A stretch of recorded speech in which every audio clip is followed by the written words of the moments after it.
FDA, pinaigting ang diskwento at VAT exemption sa gamot at medical devices.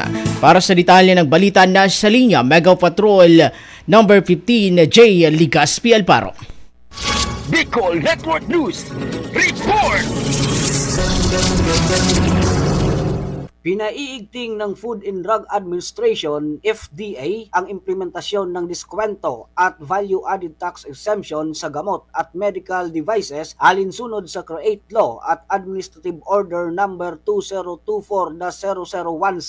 Sa bagong patakaran, hindi na kailangang ipakita ang Senior Citizen Booklet para makakuha ng diskwento. Pinag-aaralan din ng ahensya ang pagpapalawak ng mga benepisyong ito para sa persons with disability PWDs. Plano rin ng FDA na magsagawa ng information drive para ipaalam ang mga bagong hakbang na magpapadali sa mga transaksyon na may malaking tulong para sa mga senior citizens, PWDs at healthcare providers, lalo na sa mga komunidad na higit na nangangailangan. Para sa Bicol Network News, Mega Patrol numero 15, J. Ligas Balfaro, tatak tunay na serbisyo.